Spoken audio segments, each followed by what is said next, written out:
As a girl walked to school, she had no idea that she was being watched by a boy and a Cupid. Cutting to the boy called Ryo, he told the Cupid of love that this was the girl he liked, so he's depending on her to do her work. With a cheery disposition, Cupid tells the boy that she will do her best. Readying her bow with an arrow of love, she pulls on the drawstring and prepares to release. As she releases the arrow, Ryo dodges it as it barely missed him, causing him to curse at her. Cupid seemed to pout as he yelled at her, saying that she almost hit him and she's supposed to be aiming at the girl. He calmed down a bit, explaining that he doesn't know if she's just dumb or not, but she needs to hit his target, not him. Ryo, encouraging Cupid, told her to try again, which she happily agreed and took aim. However, Cupid began to lower her bow, but her expression didn't change. Curious to her actions, Ryo asked if something was wrong. With a more ominous look, Cupid asked if what she was doing was just illegal brainwashing. Ryo, stunned by the Cupid's question, said that in all seriousness, perhaps Cupid shouldn't be the one asking that.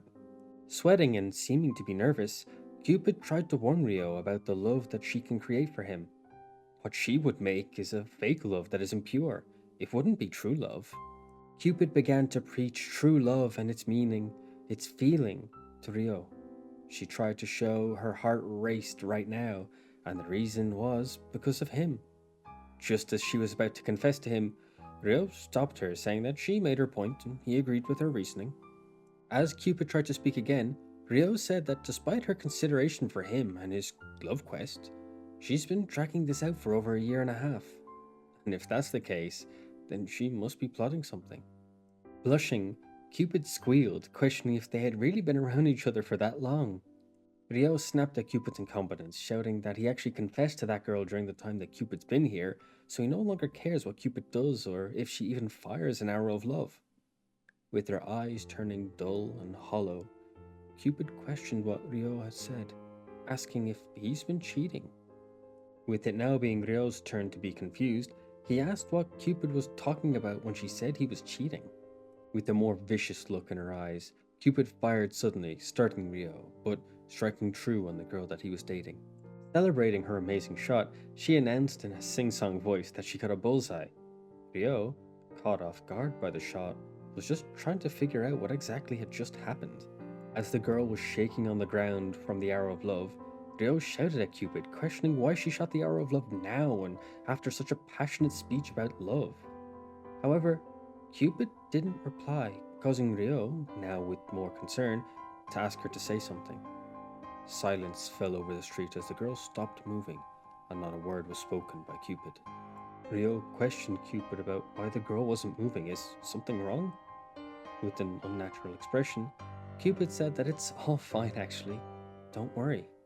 Ryo points out that the girl was bleeding from the arrow of love and it didn't seem normal. Cupid claimed that it was just love juice escaping from her.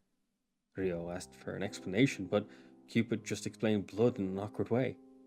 Getting frustrated at Ryo, Cupid calls him selfish, and she'll shoot more arrows of love at the girl if he keeps pushing her. Ryo was again taken aback by her outburst, questioning what she had just said. As Cupid wore an uncaring oopsie face, she fired a volley of love arrows at the girl as she was laying still on the ground.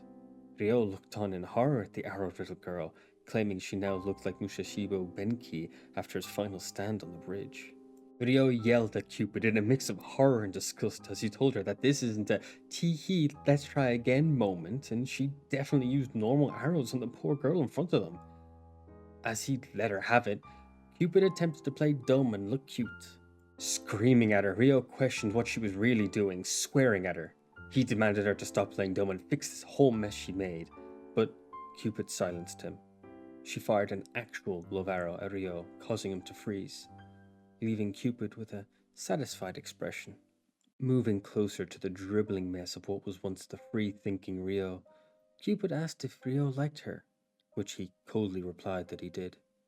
She asked, with eyes like tar and a void where her soul was, if Ryo really liked her, which he robotically answered that he loved her. Cupid, shifting from a cold, calculating manipulator into a lovey-dovey girl, said that he's right. Her and Ryo are deeply in love and that other girl doesn't deserve him. Ryo, now brainwashed and more akin to a zombie, only replied with a simple agreement. Cupid, now showing some real affection and blushing, asked Ryo to walk home with her again today. Ryo could do nothing but agree and comply, as he was dominated, body and mind, by his Yandere Cupid.